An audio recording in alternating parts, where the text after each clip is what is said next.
continues to be crazy, so we have to bring in our Hall of Famer, David Aldridge, to get the latest scoop on what's going on. So, DA, what does this mean for Toronto? And number one, what does this mean for Kawhi? Well, look, Ro, I mean, I think it's a gamble. There's no doubt about that. I mean, you're taking a chance on a guy who has told you very specifically that he did not want to be traded to Toronto. And you're taking him anyway. Now, if you're the Raptors, you're saying, we think we have a chance with LeBron out of the East finally, the guy that's beat us 3 straight years in the playoffs and tormented us, to maybe break out of the East and get to the finals with a healthy Kawhi Leonard. And certainly you would put them on that top line with Philly and Boston with a healthy Kawhi Leonard. But the question is, what happens after this year? What happens if you don't make the finals? Now, they believe, the Raptors believe, they've got a lot of young talent on that team. They love the picks that they've brought in the last few years, Van Vliet and Wright, Siakam. They really think those guys, and Onanabe last year, are ready to take a big step. They may have to if Kawhi leaves and you wind up trading DeMar DeRozan essentially for nothing, or for a guy that's only going to be there for a year. But it's a gamble that they're willing to take because the East is that open next year. Yes, a major gamble indeed. So let's move to the other side. Looking at San Antonio, you have DeMar DeRozan, who recently re-upped with Toronto, goes in the press conference, declares that he is Toronto, wants to be there. The first player that they drafted that actually re-signs with the Raptors. Now he goes to San Antonio, and he appears to be a little bit in his feelings about everything that's going on. Well, look, DeMar has been very upfront over the last year about his own issues with mental health and depression and things like that. And, you know, he wears his heart on his sleeve. As you mentioned, he really repped Toronto honestly and forthrightly for 9 years. I mean, all you heard before DeMar DeRozan got there was about people who didn't want to be in Toronto, didn't want to play for Toronto long term. Well, this was a guy that was drafted there from Los Angeles, never expressed any desire than anything other than remaining in Toronto for his whole career. He didn't even take a visit when he was a free agent a couple of years ago, Ro. He signed that big contract, the extension right away, and wanted to be a Raptor for life. And, you know, if you look at his Instagram post this morning, they back up what we have all been reporting, is that he is very upset about this trade. He feels like the Raptors lied to him. You know, he and his representatives talked with them last week in Las Vegas, and what they are saying is they were assured he wasn't going to be dealt. Now, look, things change. We understand that. But he's not taking it very well right now. So it seems like we've seen this before. A player that is an all-star who's from the Southern California area who wants to sign with the Los Angeles Lakers. So going back to Kawhi, we seem to have seen this with Paul George before. He ends up getting traded to Oklahoma City, falls in love with the culture there, ends up re-signing. So is there a chance that Kawhi could possibly end up staying with the Raptors? You see that happening in any scenario? Well, look, Ro, I've learned, I'm old enough to know that you never say never, right? So it would be silly for me to say that the Raptors have no chance to re-sign Kawhi Leonard. If they do run the table, if they do get to the NBA Finals, and he plays a big role in that, and they're successful, and he bonds immediately with Kyle Lowry and some of the other players there. Look, anything can happen. What I'm telling you today, in the middle of July, is he didn't want to go there. He doesn't want to pay the taxes that he's going to have to pay there. And, I mean, that's a real thing, you know, for players. It's that, you know, he was coming from a state with no state income tax to a place that taxes you pretty liberally. So that's a factor. And, you know, that was not a place he wanted to go. I can tell you that even though he didn't want to go to L.A., and he preferred the Lakers, but he would have been okay with the Clippers, from what I'm told, he would have given Philly a fair look. You know, it's no guarantee that they would have been able to re-sign him either, but he felt a lot more comfortable at least giving Philadelphia a real fair shot, especially given that Brett Brown is the coach there and he knows him from San Antonio. So that is not as big a case in Toronto. But you've got to give Masai Ujiri, Nick Nurse, the new coach, the players, the staff, the organization, a chance to make their impression on him, and we'll see what happens. But right now, he is not inclined to stay there. Yes, we definitely will see what happens. DA, thanks for joining us, but stay close. We might have you come back just in case something else happens. Thanks. Definitely, we got to take it to another level right now as we welcome in our front office expert, a basketball savant, David Griffin, on the line. Griff, you there? Bro, what's going on, man? Hey, you know I don't know about basketball savant. That's a little strong. Well, you know exactly what's going on. What were your first thoughts when you hear this news drop this morning? Yeah, I was really surprised, actually, that San Antonio made the deal in the fashion they did. I thought with USA Basketball getting ready to begin, they would let Kawhi be there and prove that he's healthy. I think the offers would have been significantly better had he been healthy. And so I think if there was a window of opportunity for him to showcase that, I think they probably could have leaned on him a little bit to say, listen, we're not getting the kind of packages we want from the kind of places you want to go. Help us help you. And I'm just surprised that they acted when they did. And Griff, with the timing of now Kawhi saying he will participate in USA B basketball, was that a way to let the rest of the teams know that I'm healthy, I'm willing to show you guys I'm ready to play if you want to make a move for me? Well, I think it was, and I think it certainly would have helped. I think anytime you're trying to put together a Godfather-type package to get a superstar player, you want to at least know that all the assets you're putting in the center of the table are being put there in pursuit of a healthy player who's capable of playing at the star level he once did. So I think it would have had a profound impact on the quality of offers that San Antonio was receiving. And Griff, you've been in that chair before, obviously. Take us through what Masai is thinking, that I want to take a chance on this, knowing Kawhi may not be totally happy with this move. But on the flip side, if I get him here, I bring him to Toronto, I show him our culture, maybe we change his mind. Well, I've never been in a situation where a player's expressed a lack of interest in coming immediately.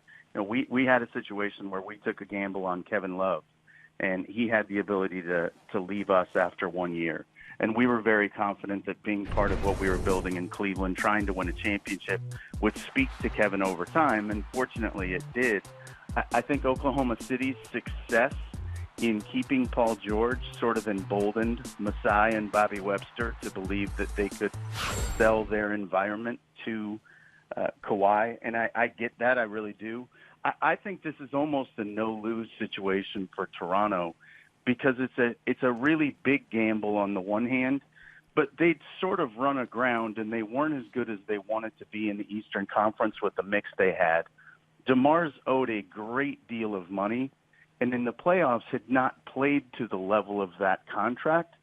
So in a way, if Kawhi was not happy, they would know that and they'd have a better feel for it by trade deadline. I think they could potentially flip Kawhi again for more than they're giving up if cap flexibility mattered to Toronto after this season, and I think it probably does. So I like this gamble by Masai quite a bit regardless.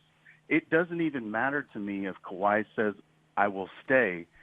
I don't think that's the only thing that makes this a successful deal. I think they wanted to reset the deck a little bit, and getting off of DeMar's money might be part of doing that. And if Kawhi stays, this is just truly beyond a home run deal for Masai and Bobby. Now you see why Roe called you a savant. You see, you just took it to another level for us to explain to the people at home that this is a smart move for Masai. See what I mean? Thank you, Griff. Oh, man. Griff, I get lucky once in a while. Griff, before we get you out of here, I have to ask you this. So you mentioned an unhappy player in Kawhi Leonard. So you go from one disgruntled wing leaving San Antonio to another entering San Antonio and DeMar DeRozan. So what are the chances DeRozan actually sticks around in San Antonio? You know, I think, again, this is a situation, I try to be mindful at times like this, that R.C. Buford is infinitely better at his job than I've ever been. So I believe there's a plan here, and it could also be part of perhaps flipping DeMar DeRozan. There's a potential for that as well. I think he goes from a situation, and you guys just mentioned this about Kawhi, he goes from a situation where he was paying incredibly high taxes to a place with no state income tax. That might get comforting to him over time.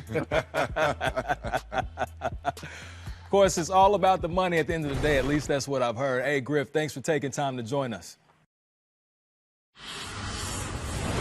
Now we are joined by the legend, the man that was responsible for constructing the Toronto Raptors franchise as an owner, front office exec, and head coach, the Hall of Famer Isaiah Thomas. Zeke, when you heard this news, what were your first thoughts?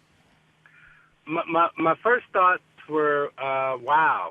And I say wow because, you know, with LeBron James leaving the East, he was the Toronto killer. He was the person, in my opinion, that really stopped the Raptors from advancing single-handedly. Now that he's in the West, you had to look at this Raptors team with all of their playoff experience, with the DeRozan, with the East being kind of down this year or kind of up in the air because there's no LeBron James. Toronto, you would have thought that they would be one of the favorites to come out of the East this year. And to make this move, you're looking at a Kawhi Leonard and a Danny Green that if they come and they put their heart and soul into the franchise as DeRozan did, then they still are the favorite to come out of the East. But if Kawhi's heart and soul is not into being a Toronto Raptor, then it could be a long season for the Raptors. And Zeke, I want to go into your GM mind right now. If you're Pop or Masai Ujiri, how are you making Kawhi and DeMar DeRozan feel good about themselves to feel, to your point you just made, that they want to play good basketball and buy all the way in? Well, there's two parts to this. There's an economical part, and then there's a playing on the field part, a playing on the floor.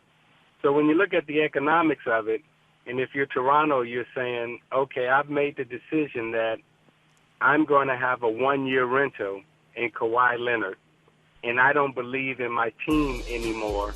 So this speeds up the rebuild process because I think all of us know that Kawhi is 70% a Laker right now in his heart.